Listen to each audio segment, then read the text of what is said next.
Hey guys, tonight we're taking a step back into the unforgiving world of Viking farming life, where the only thing colder than the weather is your breakfast, and the cows might have more attitude than you. You're not a warrior, not a raider, not a sailor crossing the seas. You're just a humble Viking farmer. And let's be honest, you probably wouldn't survive a single day. So before you get comfortable, take a moment to like the video and subscribe, but only if you genuinely enjoy what I do here. Let me know in the comments where you're listening from and what time it is for you right now. It's always so nice to see our sleepy little history club from all over the world. Now dim the lights, maybe turn on a fan for that soft background hum, and let's ease into tonight's journey together. The first thing you feel is cold. Not the polite kind of cold you complain about while wearing 3 layers and sipping coffee. This is Viking cold. Wind slipping through the wooden slats in your wall. No insulation, no glass, just a fur thrown over a hole and a prayer to the gods that your toes won't fall off overnight. You wake up before the sun even thinks about rising. Because of course you do. The rooster's still drooling on its own feet, and you're already reaching for boots frozen stiff like slabs of meat. Your mattress? Straw. If you're lucky. Some mornings you wonder if the fleas have unionized. They seem particularly aggressive this week. The blanket is shared with your wife, your toddler, maybe your cousin, and occasionally a goat who's decided the bed is comfier than its own corner. It smells like damp fur and cooked onions. No one knows why. You drag yourself up. The fire's gone out during the night, and relighting it means crouching with flint, steel, and a silent promise not to curse when you miss again. Your breath fogs the room. Your fingers are already too stiff for the day ahead. And breakfast? Oh, you sweet summer child. On the wooden table is a rock-hard slab of black bread, more a weapon than a meal. You knock it against the bench just to make sure it's not fossilized. Alongside it, dried herring, salty, chewy, and staring back at you with its one good eye. It's not much, but calories are calories. You gnaw the crust like an old dog gnawing a bone and try not to dislocate your jaw. Water? Ha! That comes from the stream, assuming it hasn't frozen solid overnight. You break the ice with a rock and scoop some up. It tastes faintly of dirt, moss, and last week's dead leaf stew. You drink fast and hope your stomach forgets to complain. Outside, the sky is still black. You step into the wind and your eyes immediately tear up. Not from emotion, but from air so cold it slaps your soul. Your tunic is made of wool, thick but itchy, and it holds every scent from the past 3 months. You stopped caring 2 weeks ago when Olaf from the next hut said you smelled like effort. The fields wait. They always do. Soil that hasn't been turned in weeks, maybe months. Ground so frozen your wooden plough shudders at every strike. You whisper apologies to the ox who glares at you like it's plotting your demise. And who could blame it? It hasn't had a proper meal in days either. You remember when you once thought being a Viking was all ships, axes and glory. But no one writes sagas about farmers hauling manure at dawn. Your saga includes cow farts, back pain, and stepping in something unpleasant before the sun comes up. Halfway through digging the same frozen row you've been working since the solstice, your neighbour Eric trudges by with a wheelbarrow full of fish heads and optimism. He nods, doesn't speak. You don't either. Words take warmth, and neither of you have any to spare. The wind picks up. You consider using your frozen herring as a makeshift windbreak. For a moment you envy the birds, but then you remember the owl that froze mid-flight last week. It's still stuck in the tree. No one wants to get it down. It's become a sort of macabre village mascot. You reach down, scoop another clump of soil, and your hands ache like they're filled with glass. Still, you press on. There are mouths to feed and chores to finish before nightfall. You might even repair the roof today, if the roof lets you. The truth is, most Viking farmers didn't have the strength or time to dream. Their days were filled with frost, fatigue, and the endless task of survival. Some historians still debate whether this lifestyle was chosen or endured. But from where you're standing, knees deep in mud and existential crisis, it feels pretty final. You look to the horizon, nothing but grey, no sun, no gods, just another endless day in a life designed to test the patience of stone. Your breath is a ghost in the wind, and somewhere inside a voice whispers, "You're not going to make it to lunchtime, are you?" And as you adjust your tunic, squint toward the barn, and try to remember if you left your boots in the chicken coop again. You sigh. Welcome to farming Viking style. You trudge through the half-frozen mud, your feet sinking just enough to make every step a minor betrayal. The sun has finally risen, but it's more of a rumour than a presence. A pale disk hangs low in the sky, offering as much warmth as a lukewarm handshake. Still, you count it a blessing. At least you can see what you're stepping in now.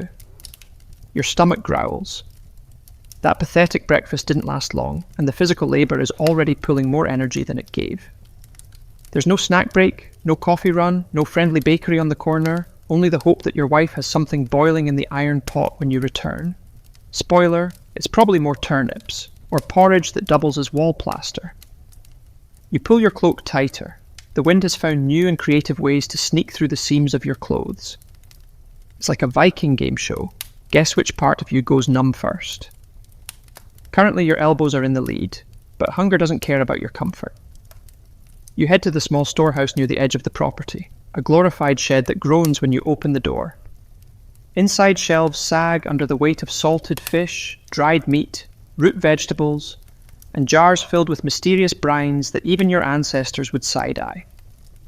You take a potato the size of a squirrel's head and a chunk of goat cheese that smells like ambition gone wrong. They're for lunch, though lunch is a strong word for what's essentially a chewing contest with mild emotional damage. You return to the fields and spot your youngest chasing a chicken in her bare feet. She's laughing.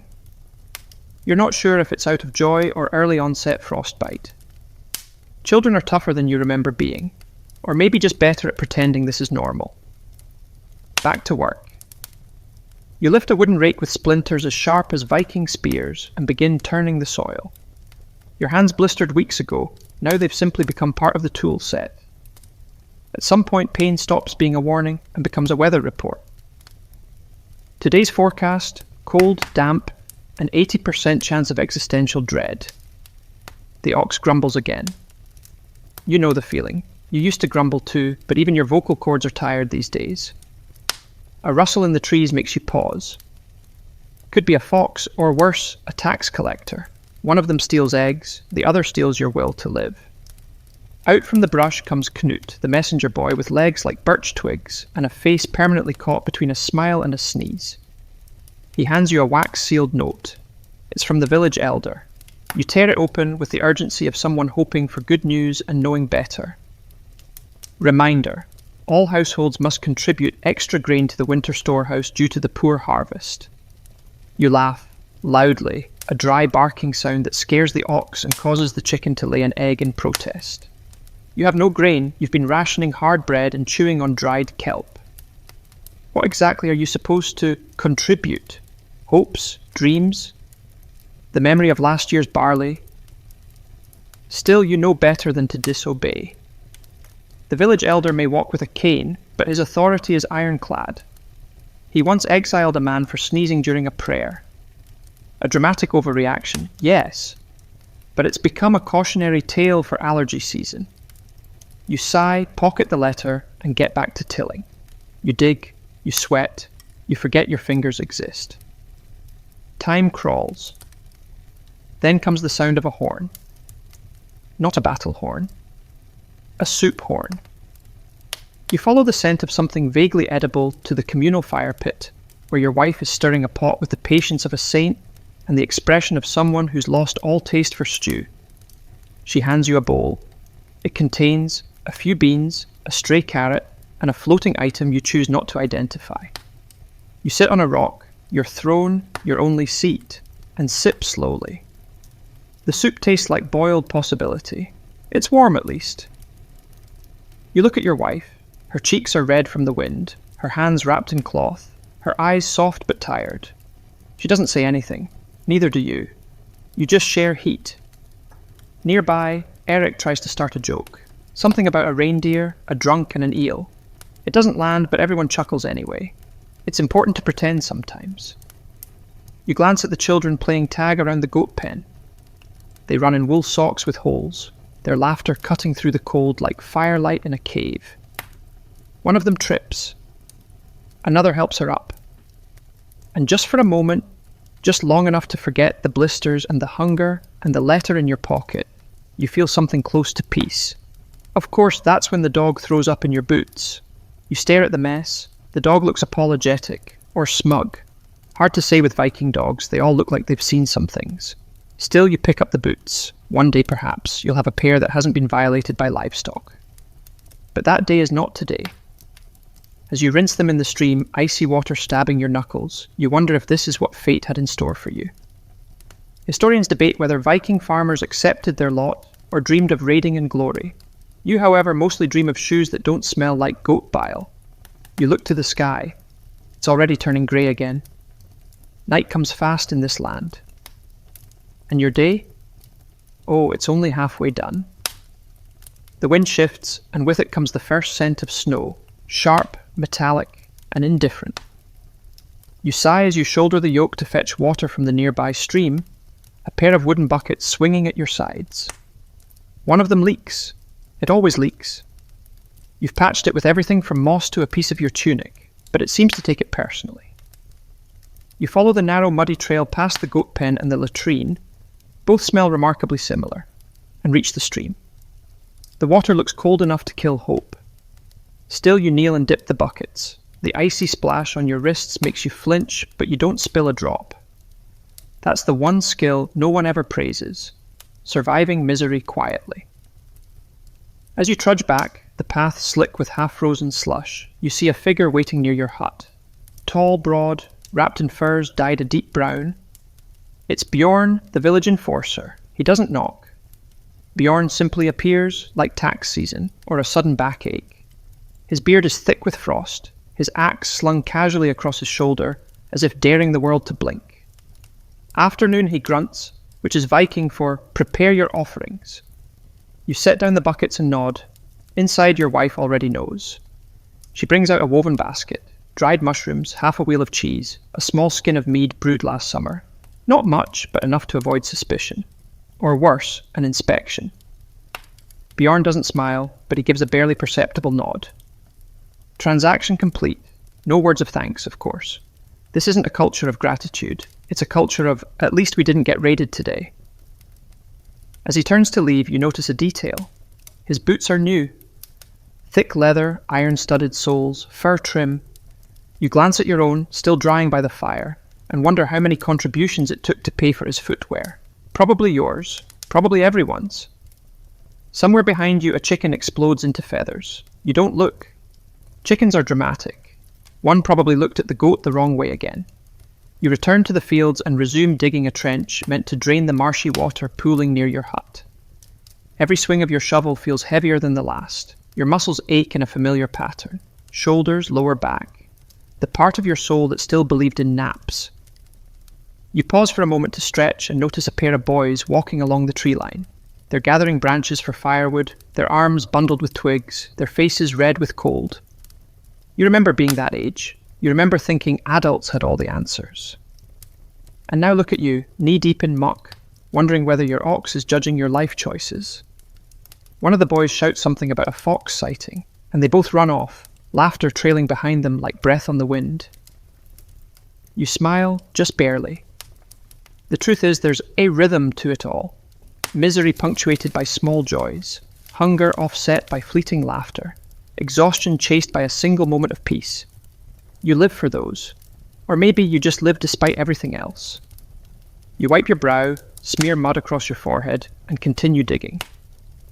Later in the afternoon, as the sun begins its slow retreat behind the hills, you take a moment to repair a section of fencing near the north boundary. It's a crude arrangement of sticks, twine, and hope, but it keeps the goats in most days. You kneel to tie a knot, and that's when you see it. Fresh tracks in the snow. Not human, not animal either. Something in between. Clawed, long-strided, and trailing off into the woods. Your heart stutters. You call your wife. She brings a torch and a knife, more ceremonial than useful. Together you follow the tracks a few yards before they vanish near a thicket. She whispers, "Could be wolves." You nod, but something about the prints unsettles you. Too orderly. Too large. But it doesn't matter. You don't have time to worry about mythical beasts or night terrors. You have chores. And if something is lurking out there, it'll have to get in line behind your sleep deprivation, vitamin deficiency, and the 10,000 other things trying to kill you first. Back at the hut, your wife begins preparing supper. She's making barley porridge again. You ask if there's anything to flavour it with. She offers a pinch of dried juniper and a sarcastic smile. While she stirs, you sit near the hearth and sharpen your tools. The whetstone moves in slow, rhythmic circles, the only sound louder than the popping fire.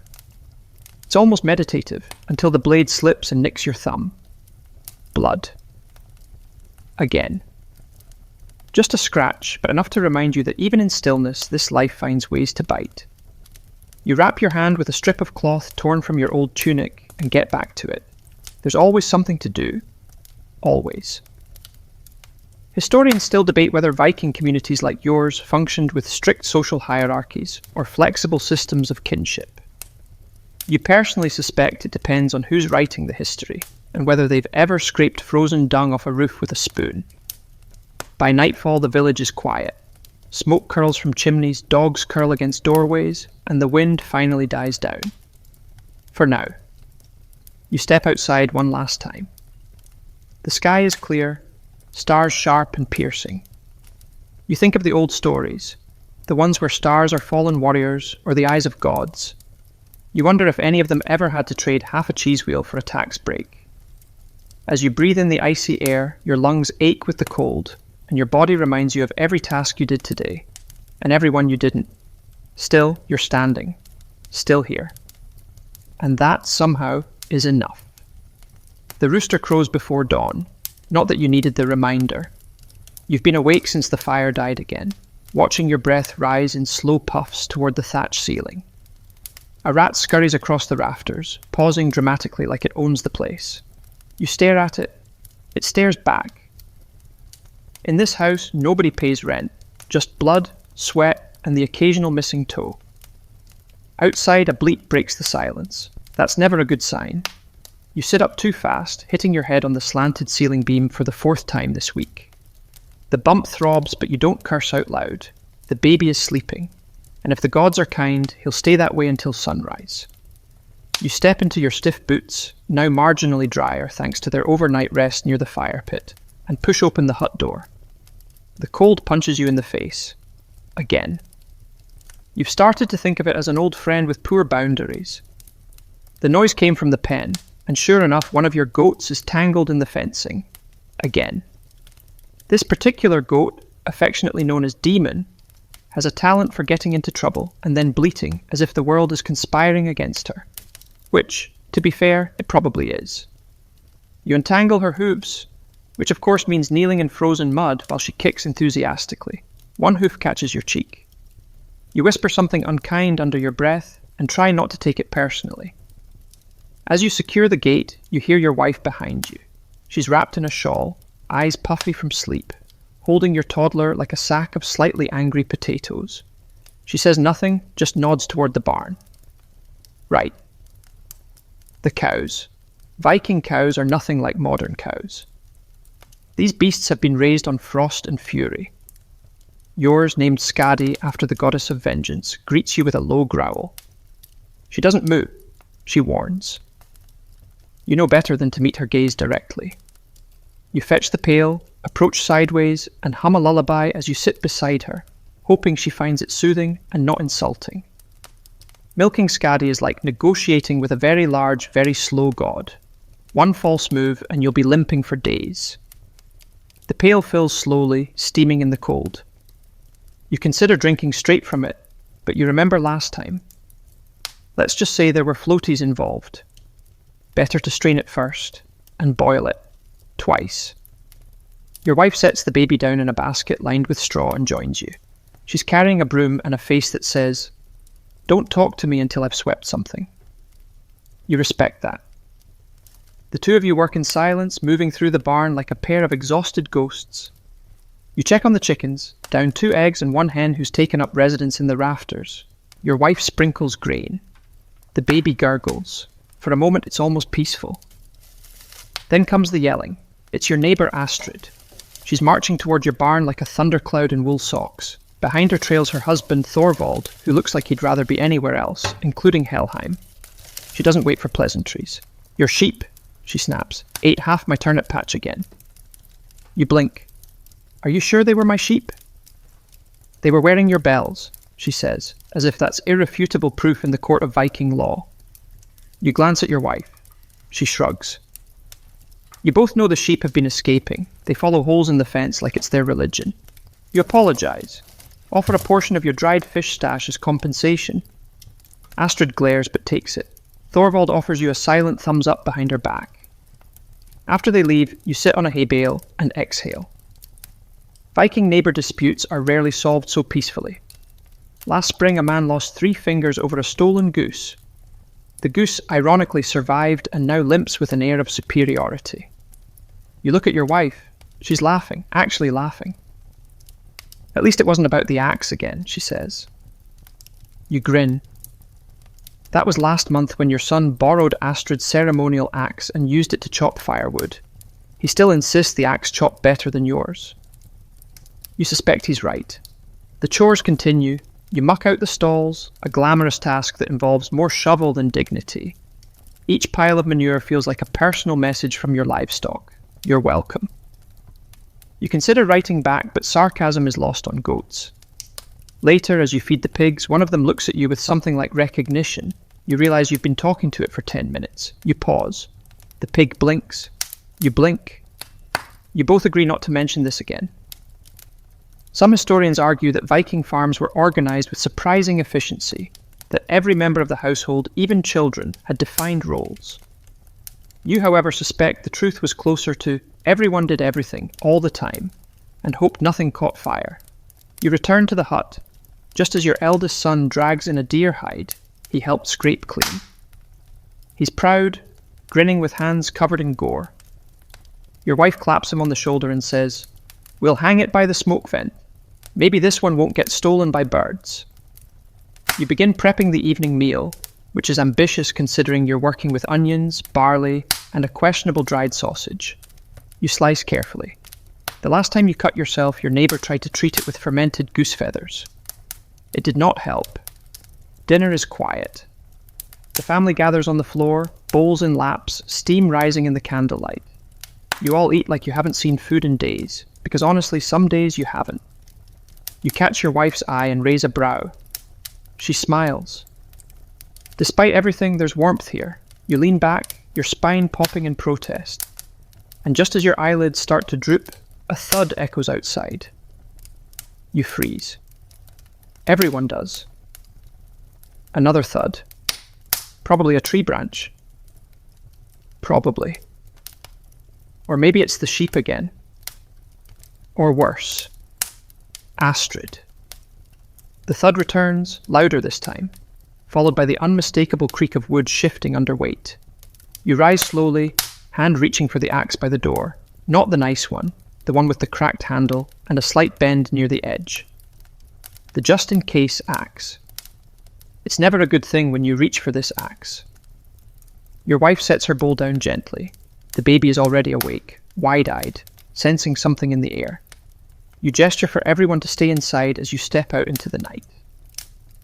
It's dark now, properly dark. The kind that absorbs sound and thought. The only light comes from the moon glinting off the snow, and a faint torch flickering down the path. You hear it before you see it. Boots crunching, deliberate, official. Not raiders. Worse. Tax collector. He arrives on a small cart drawn by the saddest-looking mule you've ever seen. His cloak is dry and dusted with frost. He hasn't walked a step today. His eyes are calculating, his beard perfectly trimmed. His name is Ingmar, and everyone in the region hates him just enough to never act on it. You lower your axe. Slowly. "Evening," he says, like this is a social call. "I'm here to collect your quota for the winter storehouse." You stare at him. "You mean the quota raised last week?" He smiles. "The very one." You glance at your hut, your children, the empty shelves, then back to him. "There's nothing left." "There's always something left," he replies, and hops down from the cart like a man who's never shoveled manure in his life. You lead him to the storehouse, where a single sack of grain leans half-heartedly in the corner. He inspects it like he's examining treasure, then wrinkles his nose. This barely covers your base share, let alone the increase. Because we ate the rest, you say calmly. To not die. Ingmar tuts. Unfortunate planning. You take a slow breath. And what happens now? He shrugs like this isn't personal. According to village decree, if a household cannot meet its contribution, the shortfall is to be made up in labour or goods. I'll mark you down for 2 weeks' work at the elder's longhouse. You say nothing. It's not worth fighting. At least he didn't ask for your tools, or your wife's weaving. Ingmar steps back out into the cold. As he climbs onto his cart, he looks over his shoulder and says, "Oh, and the village council is considering additional collection come spring. Word of warning. You resist the urge to throw your axe at him, mostly because you might need it tomorrow." He disappears down the path, torchlight bobbing like an insult. You return to the hut, face carved from stone. Your wife doesn't ask, she already knows. You both sit in silence for a moment, then she reaches over and places her hand on yours. You squeeze it back. Some historians argue that the Viking age was democratic, that village councils and law things offered fairness and equality. Others say it was deeply hierarchical, with wealth and bloodlines dictating power. You personally lean toward the third option. Whoever controls the grain, controls everything. The next morning you rise early, stomach aching from too little food and too much dread. You begin preparing for your temporary servitude. The elder's longhouse sits near the centre of the village, larger than most huts, with thicker walls and a roof that somehow doesn't leak. You've only been inside once, for a feast years ago. Back when winters were milder and your fingers didn't crack open every time you gripped a shovel. Today there's no feast, just firewood to split, barrels to haul, floors to scrub, and a dog that insists on barking at your face. You're not the only one. 3 other men are there, each from households that also failed to meet quota. One's missing a finger, another has a limp, the third has no teeth and grins constantly like he's in on a joke the gods told him in a dream. You nod to them. No one speaks. Words cost energy. Energy is a rare currency here. The elder, a hunched man wrapped in layers of wool and self-importance, gives vague instructions and disappears into his chambers. You begin your chores, muscles burning with every lift. The work is dull, heavy, and endless, but it's not all bad. One of the women in the kitchen sneaks you a crust of honey bread during the midday break. It's dry but sweet. You eat it like it's a royal banquet. She smiles without a word and turns back to her pot. In the corner, someone starts humming an old harvest song. You join in. Just a few bars. It makes the shoveling feel less like punishment and more like ritual. As the sun sinks, the elder reappears to inspect your work. He grunts approval, possibly the closest thing he's ever offered to a compliment, and dismisses you. On the walk back, you stop by the stream to wash your hands. The water stings, but it also clears your mind. You think about Ingmar, about the raised quotas, about the way this system always seems to take more than it gives. You wonder if the gods ever meant for things to turn out this way, or if they've simply stopped watching. You return home to the smell of something cooking. Your wife has made soup. There's a piece of fish in it, real fish. You kiss her forehead and don't ask where she got it. The children are asleep. The fire crackles. You sit, sip your soup, and close your eyes. Outside, snow begins to fall. Soft, silent, indifferent. Just another day in the Viking age. Night settles like a wool blanket, heavy, scratchy, and full of ancient smells. Inside the hut, the fire has calmed to a low glow. Shadows stretch long across the timber walls. You've eaten, you've worked, and now at last, it's time to rest. At least that's the theory. Your wife begins her nightly ritual, tying dried herbs above the bed, whispering an old charm her grandmother taught her. It's supposed to ward off mare riders, evil spirits that creep into dreams and press on your chest until you wake gasping. You once laughed at the idea. Then it happened. You woke one night frozen, eyes open but body still. A weight on your ribs, a shadow near the ceiling.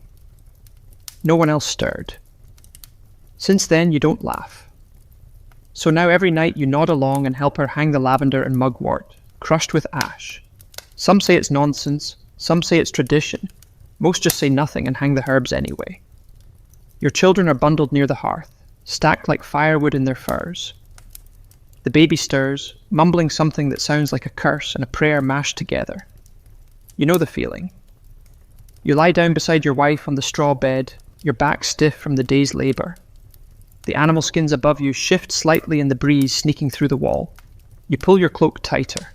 Before sleep, you recite your own half-prayer, part thanks, part threat. You ask for warmth, for silence, for no rats in the bed tonight. You also whisper your ancestors' names, just in case they're listening. One can hope. And yet, even now, sleep is not simple, not in this land, not in this season. The sagas speak of dreams as omens. That a wolf in your dream foretells betrayal. A broken tree? Sickness? A woman in white? Death.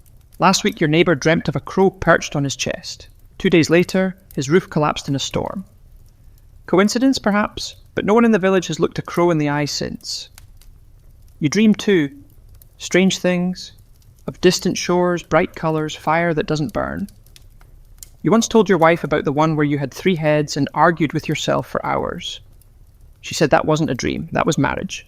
You chuckle at the memory quietly, not to wake the kids. Sometimes you wonder if the gods speak through dreams, or if it's just hunger and fermented cabbage twisting your thoughts into shadows. Tonight your wife places a small bone charm beneath your pillow. It's carved with runes passed down from her mother, who claimed it prevents possession. You don't question it, not after what happened to Haldor. Poor Haldor. One night he went to bed after a feast and woke up screaming, clawing at his own face, convinced a sea hag had crawled into his mouth. He didn't speak for weeks. Eventually he moved into the woods. Lives in a hollow tree now. Claims he's happy. Also claims the tree gives him advice. You hope you never get that kind of advice. As the fire crackles, you begin to drift.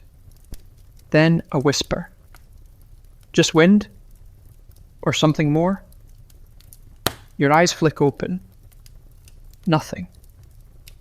But you remember, tonight is the full moon, the spirit night, when the veil is thin and the dead can walk. Your wife had mentioned it earlier, casually, like it wasn't a big deal. But now you remember the warnings. Don't whistle after dark. Don't leave your boots upside down. Don't sleep with your feet pointing toward the door. You sit up. Your boots are fine. You didn't whistle. You glance at your feet. They're facing the door. Of course they are. You shift them to the side, muttering an apology to whoever might be listening. The wind picks up outside, slapping against the walls. The kind of wind that makes doors open on their own. The kind of wind that carries voices. Your wife's breathing deepens. She's asleep. Or pretending to be. Either way, you're alone with the dark. You close your eyes again and try to summon the trick your grandfather taught you. Picture a field of wheat. Sunlight. No animals, no people, just quiet. Just golden stalks in the breeze. But your mind, ever the rebel, offers you something else. A ship, on fire, floating through the sky. You sigh. That's going to be a weird one. Still, you let it come. Sleep folds over you, heavy and slow. Your limbs relax, your breath evens. And just before you slide into the deep, a final thought drifts across your brain like smoke. What if the spirit night rules only apply outside the house? You don't answer. You're already gone. Some scholars still debate the extent of Viking supernatural beliefs, whether they shaped daily life or merely flavoured stories passed down over firelight. But if they'd ever tried sleeping in a hut during a storm, next to a goat that occasionally whispers, they might not debate so much. Morning arrives late and reluctant, bleeding through the fog like a secret. You wake to the sound of boots stomping outside, not the steady rhythm of your wife, or the lazy patter of children, but quick, purposeful steps. You sit up, heart already murmuring concern. You open the door just in time to see Eric running past your hut, barefoot, shouting something about Sigurd's back. You blink. Sigurd? That's not possible. Sigurd went raiding 5 winters ago and never returned. Rumours said he died off the coast of Francia, or maybe ran off with a noble's daughter and opened a tavern. Either way, no one expected him to show up on your snow-covered doorstep. But there he is, at the village square, leaner, older, and covered in furs from beasts you don't recognise. His beard has gone streaked with white, but his voice is the same, loud, charming, and slightly too proud. Children circle him like bees. Adults keep a cautious distance. Sigurd is smiling, holding up a silver goblet and laughing like he's still drunk on foreign wine. You edge closer. He sees you and grins. "Still farming, eh?" he calls. "I fought a bear for this cloak." You raise an eyebrow. "Did you win?" He lifts an arm and spins. "What do you think?" The crowd chuckles. Sigurd always had a way of making stories sound bigger than truth. He once claimed to catch a fish the size of a rowboat. Turned out it was a trout, and half of it was already eaten by a seal. Still, he draws attention. People love a good tale more than they love facts. He begins to speak of his voyage, of storm-tossed seas, of battles on stone shores, of gold coins that sang when they hit the floor. He shows a necklace made of tiny silver hammers. A gift from a Saxon woman, he says, who mistook him for a god. You squint. The necklace looks suspiciously like fishhooks on a string. As the villagers listen, something shifts in the air. Awe mixes with envy. You see it in their eyes, especially the younger boys, whose entire worlds have been the same 5 hills and 7 goats since birth. They're imagining ships. They're dreaming of axes and freedom. You? You're imagining Sigurd with frostbite and a spear wound, lying under a tarp and telling stories to stay warm. Raiding sounds heroic, until you remember that most of those who left didn't come back. And those who did returned quieter. Or weirder. You remember Olaf, who came back from the east with 3 fingers and a haunted stare. He now refuses to eat bread unless it's burned, claims it wards off spirits. Sigurd, on the other hand, thrives on attention. He plays his part like a skald on festival night. "I sailed past the edge of the world," he says, "and found only more sea." Someone claps, someone else offers him a mug of mead. You hang back. Later that evening he visits your home, uninvited of course. He brings a bottle of foreign drink that smells like regret and sweetness. You share a sip. It burns. You sit across from each other, and for a rare moment he's quiet. "You know," he says, "they think I'm rich." You wait. "I have 1 coin left," he admits, tapping his boot. "Sold the rest for food, and passage, and bribes." You nod. "I came back," he adds, almost like a confession. You study his face, weathered, worn, eyes that have seen too much. "Why?" you ask. He shrugs. "Because I was tired of sleeping with one eye open." You understand that deeply. Your wife brings bread and broth. He thanks her, eats slower than you expect, like someone who's gone without too often. Your children stare at him wide-eyed. He gives them each a tiny shell. "From a beach where the sand sings," he says. You raise an eyebrow again. He winks. After the meal, he steps outside. The air is crisp, moonlight washing the village in silver. "Don't believe everything I say," he mutters. "I don't," you reply. He laughs. "Good." As he walks away, you realize something. The adventurer always returns different, even if the stories stay the same. Some historians argue that Viking raiders and farmers lived in separate worlds, one of glory, the other of grime. But in truth, they were often the same men, switching roles like cloaks, depending on the season. And tonight, as you watch Sigurd disappear into the fog, you're reminded of something your grandfather once said. It's easy to chase legends, harder to feed goats. You step back inside, you check the latch on the door, you tuck your children in a little tighter, and you wonder which is harder, going or staying. You wake scratching, again. Your back, your ribs, your scalp, everything itches like your skin is hosting a banquet for fleas and their extended family. You reach for a twig, smooth and split at one end, your favourite scratching tool. Yes, it's come to that. No, you don't want to talk about it. Hygiene in your Viking life is a bit like kindness from the tax collector. Rare, questionable, and probably not what you hoped for. You stumble to the door and open it just wide enough to spit and squint at the rising sun. The air hits your face like a slap from a polite stranger, cold, brisk, and shockingly awake. You decide it's bath day. You regret that decision immediately. Bathing means a trip to the stream, or if you're lucky, the hot spring near the Elders Field.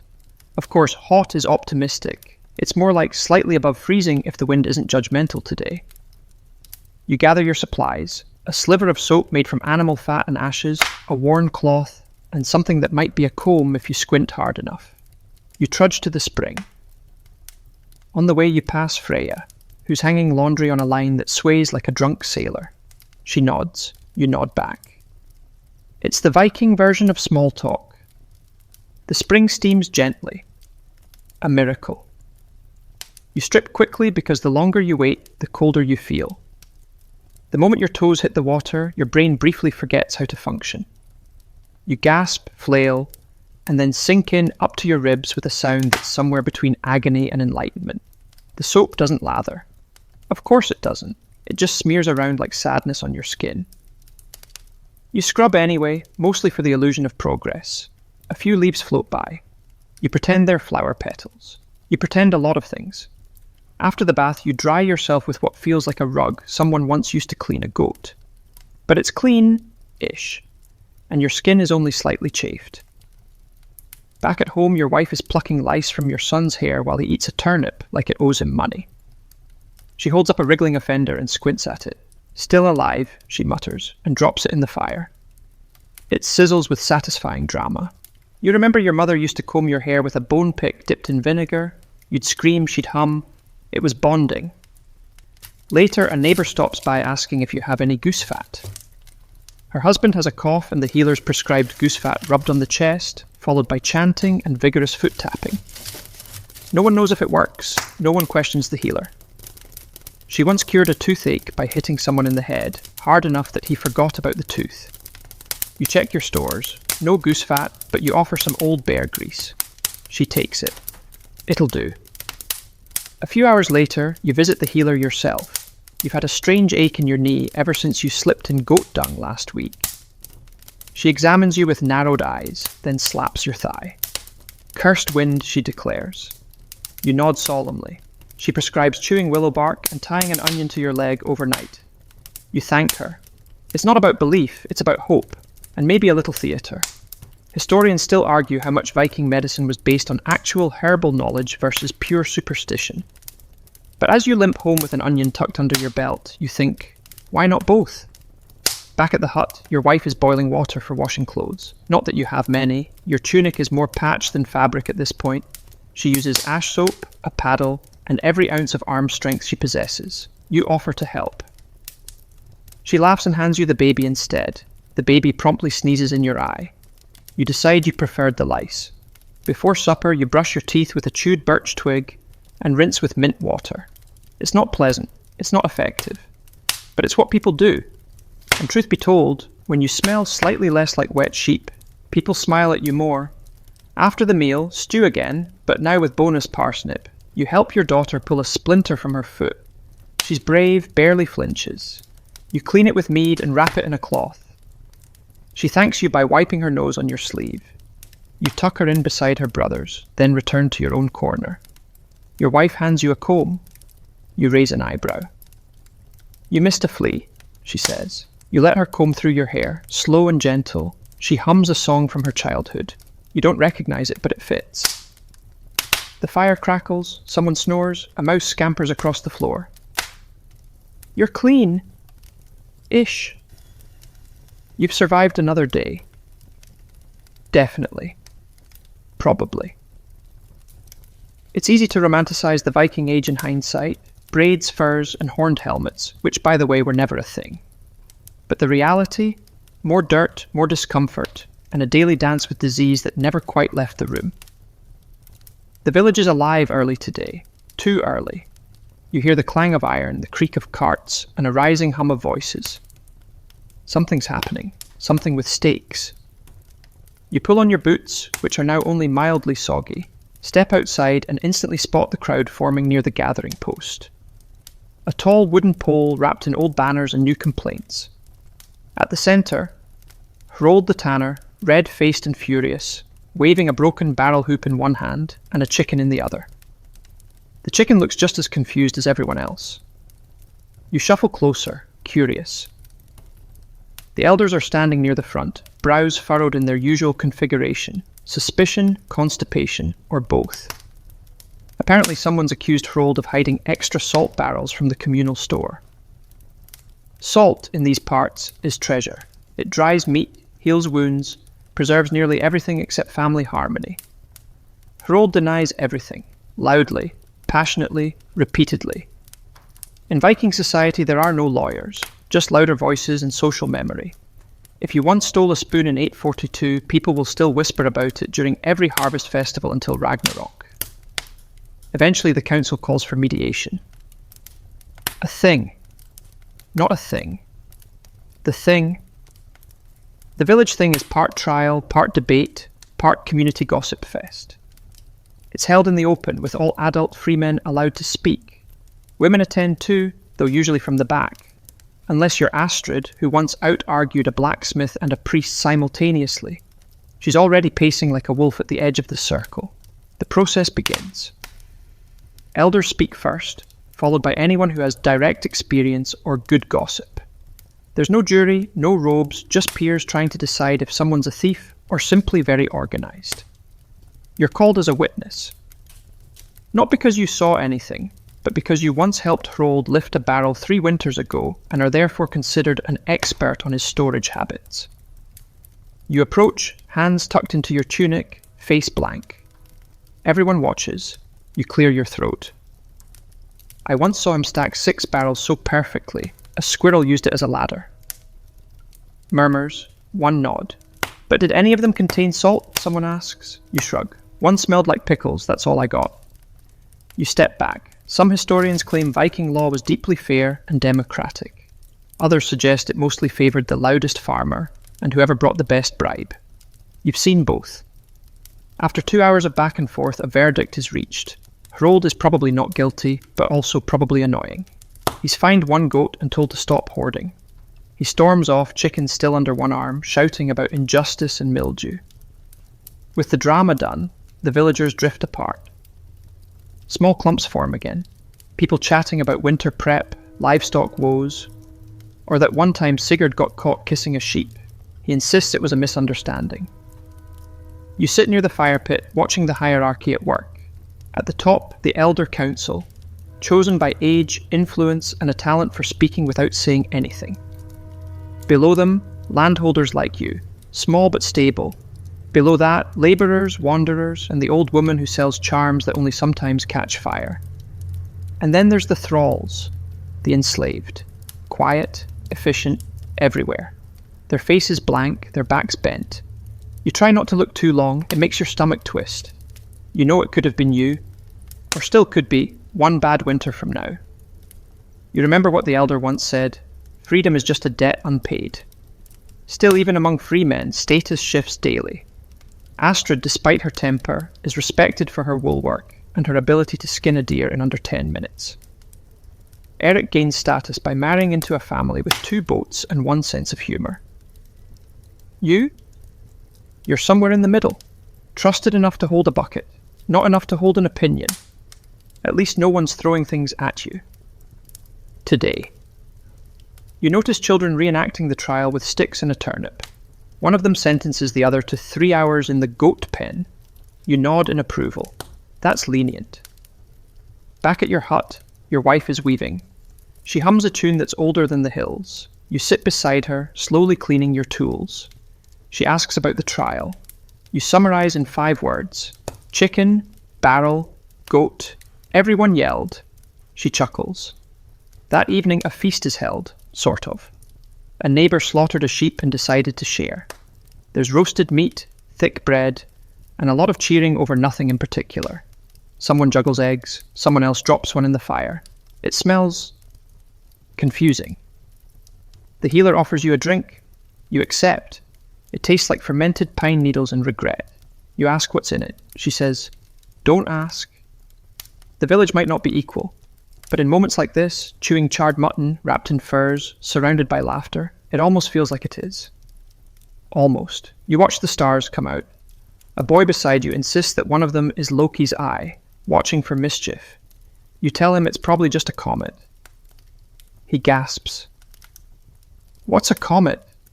You pause. A really fast goat in the sky. He nods solemnly. You lean back against a log and breathe in the cold air. Today was noisy, messy, ridiculous. But it was also yours. The first real snow arrives in the night. You hear it before you see it, the hush that falls when the world wraps itself in white. No wind, no birds, just the creaking of wood contracting in the cold and the soft thump of flakes settling on the roof. You open the door in the grey light of dawn and inhale. The air is pure and sharp, like biting into a cold apple. Your boots sink immediately into powder. Your breath turns silver. It's beautiful. It's peaceful. And it's also a warning. Winter has truly begun. Inside, your wife is already tending the fire, using the driest twigs saved from late summer. She adds peat to keep it steady. The smell is earthy, slightly sour, but warm, always warm. Breakfast is root porridge, again. Mashed turnip, onion, and bits of dried meat stirred into something that tastes like survival and nothing else. The children eat quietly. Even the baby, whose face now has 3 expressions: hungry, unimpressed, and asleep. Afterward, you head to the storage shed, more out of duty than optimism. The shelves, once modestly full, are now hunched and barren. You count. 3 sacks of barley, half a wheel of smoked cheese, nibbled at the edges by something bold. A jar of pickled eggs that no one truly trusts. A single apple, shriveled like a disappointed elder. You take one look and sigh. We're in creativity season now, you mutter. Your wife tries to stretch every ingredient like she's casting spells. Yesterday she made meat soup from bones, garlic, and the memory of sausage. It wasn't bad, especially with a chunk of stale bread for texture, like chewing a soft brick. You patch the roof again. Snow has started leaking through a weak point above the fire pit. You plug it with straw and animal hide, praying it holds. Wet embers are moody. In the afternoon, the children play in the snow, throwing clumps of ice and laughing too loud. You worry they'll attract wolves, or worse, Bjorn the enforcer, who's notoriously grumpy in snow. But they laugh, so you let them. Your middle child builds a snow Viking with sticks for arms and a fishbone crown. He names it King Slippery. You think it's the best ruler this village has had all year. Back inside, your wife brings out the last of the dried herbs for tea. She pours hot water over them and lets them steep, filling the hut with the scent of old summers. You sip slowly. It tastes of grass and good memories. Dinner is stew, thicker tonight, with a piece of smoked goat tail you'd forgotten about. The children are ecstatic. The baby claps. You try not to cry. Later, you mend clothes by candlelight. Every tunic has patches. Every sock has stories. Your oldest points to a stitch and says, "That one was from the goat chase." You nod. "You still owe me a chicken for that." She grins. Some historians suggest Viking families were fiercely independent during winter months, tight-knit units relying only on themselves. Others say villages banded together, sharing goods and shelter. You suspect both are true. But what's always true is this: winter changes you. By the second week, you've rationed salt to the grain of sand. You've fried flatbread using rendered lard from a pig you barely remember. You've brewed something drinkable from old berries, moss, and optimism. Your wife starts adding pine needles to the broth. For strength, she says, and because there's nothing else green. At night, the cold creeps under the door like a thief. You sleep wrapped in everything you own: furs, cloaks, even old curtains from the longhouse. You wake to the sound of snow sliding off the roof like a sigh. One morning, Eric comes by to trade. He offers smoked eel for firewood. You hesitate. Eel tastes like regret. But firewood is life. You make the deal. He warns you that a blizzard is coming. A real one. You believe him? Eric has a bone in his foot that aches when storms approach. It's never wrong, even when he's drunk. So you prepare, you nail shutters, reinforce the door with a spare beam, double layer the straw on the beds. You make soup, always soup. As the first winds of the blizzard rattle the walls, you gather your family close. Everyone sleeps in the same room, near the hearth. You tell a story, one your father told you, about a fox that outwitted a winter spirit by pretending to be a log. Your children laugh. Your wife smiles, the fire flickers. And then the storm hits. It howls like a living thing, it scrapes across the roof, it seeps through every crack and knot in the wood. The baby stirs. You hold him tighter. You wonder how your ancestors survived winters like this. Then you realize you are your ancestors. The wind wails, your wife hums, and you think maybe just for a second that you can do this, that you'll make it another day, another storm, another story to survive. The blizzard breaks with the sort of suddenness that makes you nervous. 1 hour the sky is all teeth and wind, and the next it's dead silent. Too silent. You step outside into a world transformed. The snow has swallowed the landscape. Fences, paths, even the goat pen, all buried. It's like the village has been erased and replaced with a memory, but the sky is clear. And that means one thing. Jólablot is near, the midwinter sacrifice. You feel the village shift into that peculiar mixture of dread and excitement. Everyone's hungry, tired, frozen, and yet everyone also wants to look nice. Cloaks are brushed, beards are braided, the last hidden scrap of honey is dabbed behind ears like perfume. It smells faintly of celebration and ants. Your wife digs out the ceremonial candle, blackened from last year's fire but still intact. You clean your boots with snow. It's not about fashion, it's about respect. At sunset, the village gathers at the sacred circle, just past the elder's hut, where the trees twist in strange, quiet ways. A large wooden post stands in the centre, wrapped in carvings and old bloodstains. The air hums. Torches flicker. Even the wind has manners tonight. The Godi, the spiritual leader, arrives wearing a wolf pelt and a mask carved to look like Odin. It's unsettling. The eye holes don't match his face, and the beak-like nose bobbles when he talks. Still, no one laughs. This is serious business. He lifts a bowl carved from horn. Inside, mead, ashes, and something that might be chicken fat. He dips a bundle of pine twigs and begins to flick it over the crowd. You are blessed, he intones. It lands in your eye. You don't feel blessed, but you don't complain. Then comes the offering. This year, it's a sheep. Big, fluffy, confused. The Godi chants in Old Norse. The sheep looks bored. The axe falls. A clean strike. The blood is caught in a basin, stirred with bones, and poured onto the roots of the sacred tree. Everyone cheers, except the sheep, obviously. After the ritual, the feast begins. Each household contributes something. You bring your pickled cabbage. It's received politely. Someone brings a half-wheel of cheese. Someone else brings dried berries soaked in what they claim is fruit wine, but which tastes alarmingly like paint. The centerpiece is the roast sheep, tender, rich, slightly singed. You eat like someone who hasn't tasted meat in weeks, because you haven't. Stories follow. Sigurd, of course, tells the one about the time he fought a Saxon monk who could teleport. No one believes him, but everyone listens. Your wife recounts the old tale of the lake spirit who drowns dishonest men. She stares directly at Bjorn. He pretends not to notice. Your youngest son performs a dragon dance using 2 sticks and a fur rug. It's awful. Everyone applauds like it's legendary. After the food, after the laughter, the Godi stands again.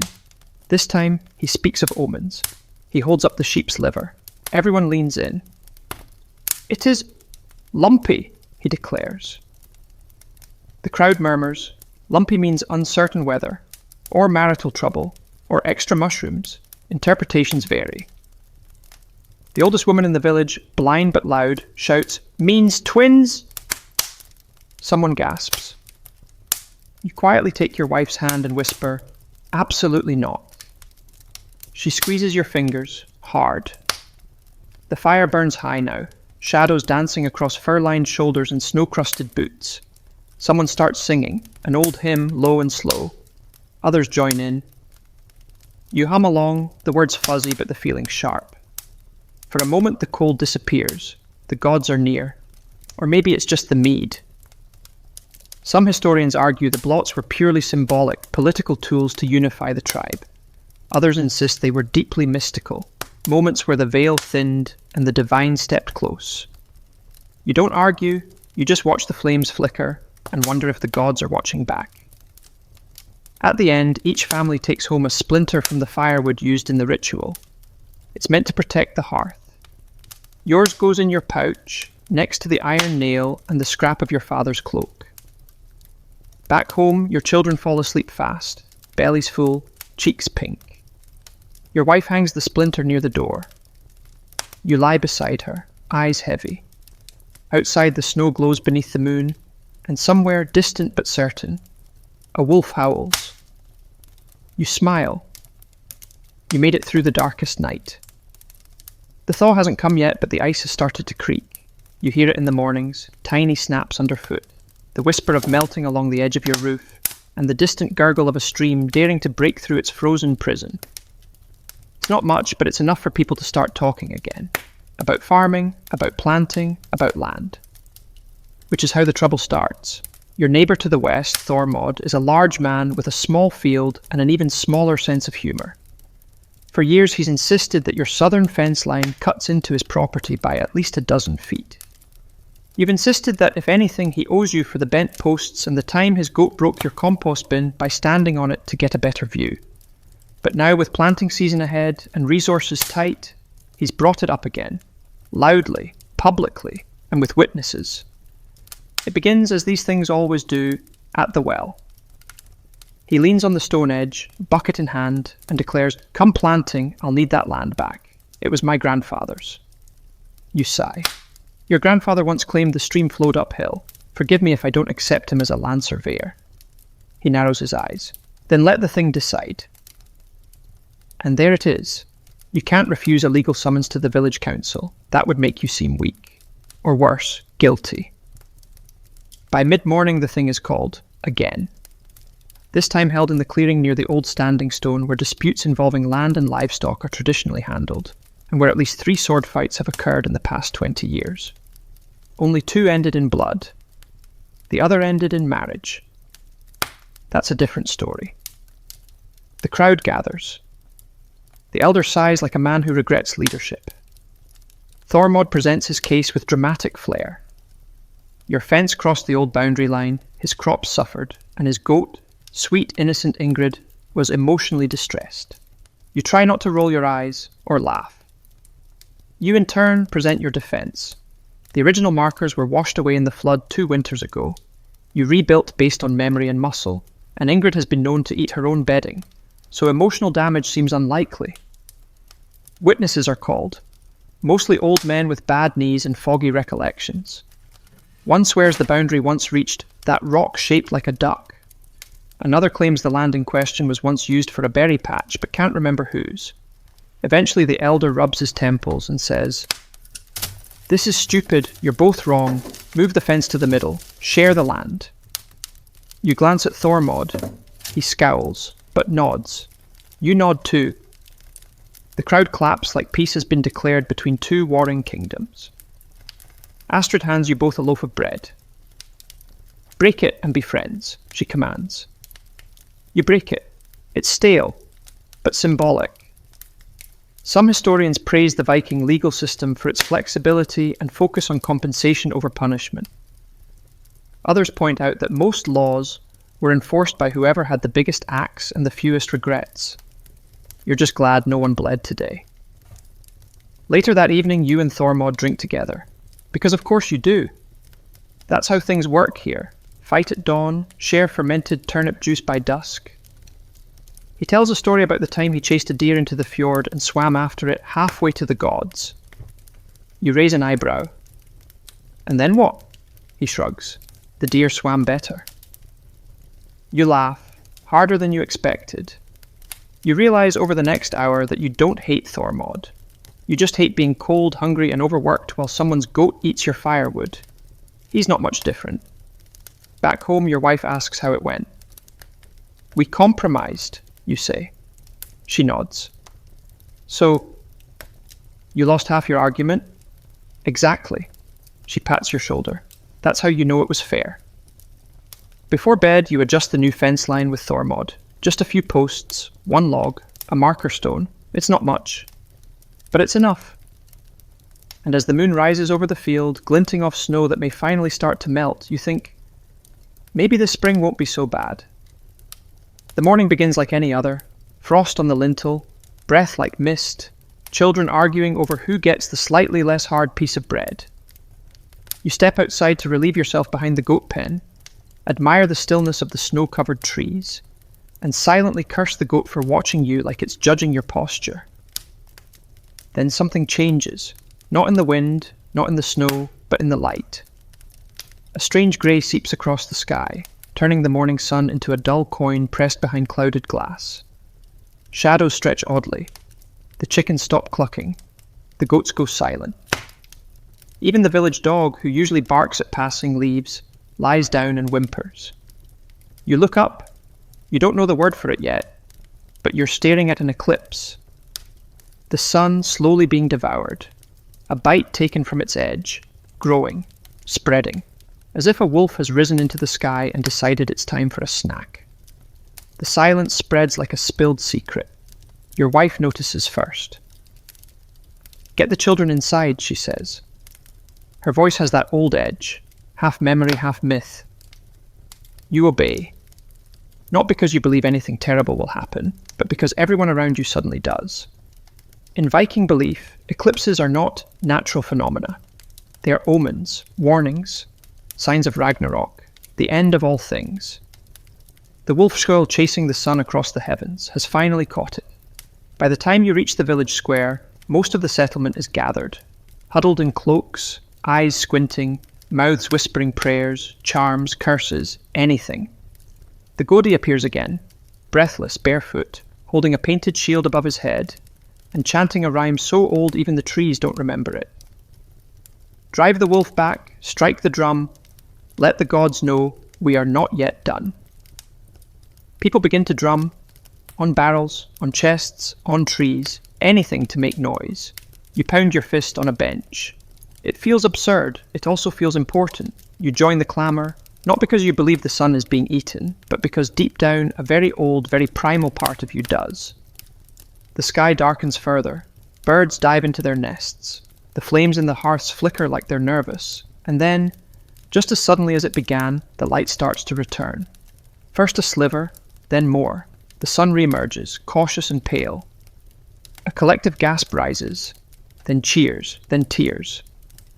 The Godi drops his shield and falls to his knees in gratitude. Astrid punches the air. Someone faints. You sit down in the snow and exhale. Your heart is thudding like you ran from a bear.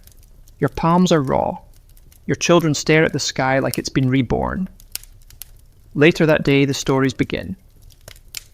"I saw a face in the darkness," says Eric. "I heard Shirl growl," says Freya.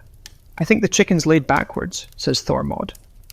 No one knows what that means, and of course the interpretations flood in. "It means we're chosen," says one. "It means famine," says another. "It means we should cancel the next tax collection," says Hrold, hopefully. Some historians call this the folk reaction to cosmic events. You call it the day the sky stopped working and everyone lost their mind for an hour. But you also understand. When you live this close to nature, this far from certainty, every crack in the pattern feels like a god tapping your shoulder. That evening the village gathers again. Not to panic, but to celebrate. You roast what little fish you have left, toast to the sun's return, and swap the most ridiculous eclipse theories like trading cards. Sigurd claims he once fought a sky wolf during a similar event at sea. You ask what he used as a weapon. "A spoon," he says, dead serious. "Sure, Sigurd," your wife, ever the realist, says. "Maybe it was just a shadow." You shrug. "Maybe. Or maybe the gods changed their minds." She leans against you. "Let's hope they don't change them back." That night, as you settle under furs, your daughter whispers, "Will the sky do that again?" You pause. "Someday, yes." She shivers. "Will the wolf come back?" You kiss her forehead. "Maybe, but we'll be ready. We have drums now." She giggles, then sleeps, and outside the sky is whole again. The smoke came first, not the thick, greasy smoke of cooking fires or hearths left untended, but sweet, pine-scented, and deliberate. the kind that wraps around your senses and tugs at old instincts. You stepped outside and saw it rising in a thin column beyond the hill, near the lake's edge. A funeral. You knew before anyone said a word. The entire village knew. Word travels differently when it carries death. No shouting, no messengers. Just a ripple in the way people move, a slowness in their steps, a weight in the air that no one questions. This time, it was Eric the Cooper. Not a warrior, not a leader, just a man who made barrels better than anyone else within 100 miles. You'd bought your own water cask from him 5 years ago. Still doesn't leak. They say he died in his sleep, peacefully, at home. A rare gift in these lands. Most go by blade, fever, childbirth, or misfortune with livestock. Sleep is mercy. His wife, a quiet woman named Thyra, stood beside the body until morning. She wept without sound, tears freezing on her cheeks, eyes dry long before the rest of her. Now, as tradition demands, the village prepares to send him off. A funeral boat is pulled from the boathouse, reserved for just these moments. It's not big, not grand, but it's enough. His tools are laid out beside him. A hammer, a mallet, a chisel worn smooth. His cloak covers his chest, coins on his eyes, a small keg of mead at his feet. They say it's for the journey. You think it's a final gift, brewed last summer. He probably meant to share it. The Godi arrives, solemn and unmasked. This isn't about theatrics. It's about tradition. About sending one of your own across the sea to wherever warriors, farmers and barrel makers go. He speaks of Eric's hands, steady, scarred, capable. He says, "We drank from his work. May he now drink from peace." The boat is pushed onto the lake. Still water, dark and wide. A torch is lit, passed hand to hand. You hold it longer than you mean to, then you hand it to Thyra. She takes a breath, then throws it forward. The boat catches slowly, then all at once. Flames licking up the sail, curling over the wooden ribs, turning the man and his memory to smoke and story. The village watches in silence. Even the children stay still. Some historians debate whether Viking funeral boats were common or rare, fact or myth. You don't care. You're watching one now. It's real enough. The fire reflects in your eyes, flickers in your chest. You remember how Eric once fixed your rain barrel in the middle of a storm, didn't charge you. Said, "A man shouldn't collect water with holes." You think about that a lot lately. As the flames die down and the boat sinks beneath the lake's skin, the village breathes as one. Thyra turns and walks home alone. No one follows, not yet. That night your wife holds your hand longer than usual. Neither of you say much, but she pulls your arm tighter around her as you sleep. You dream of boats, not ones that burn, but ones that return.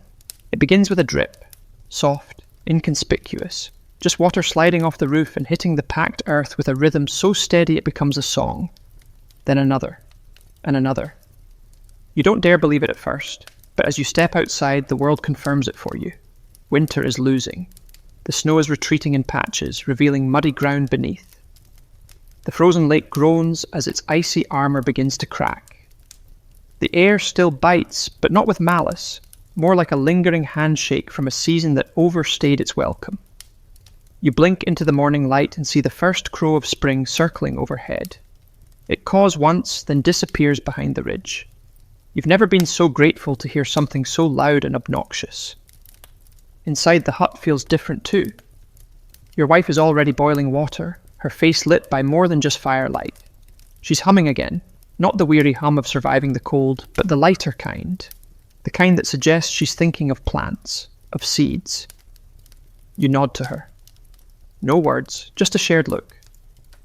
The kind that says, "We made it." You gather your tools, the ones you sharpened all winter but barely used, the spade, the hoe, the rusted rake that's seen more seasons than your eldest son. You grip them like old friends. Out in the field, the ground is still stiff but willing. You stab the spade into the soil. It resists, then yields.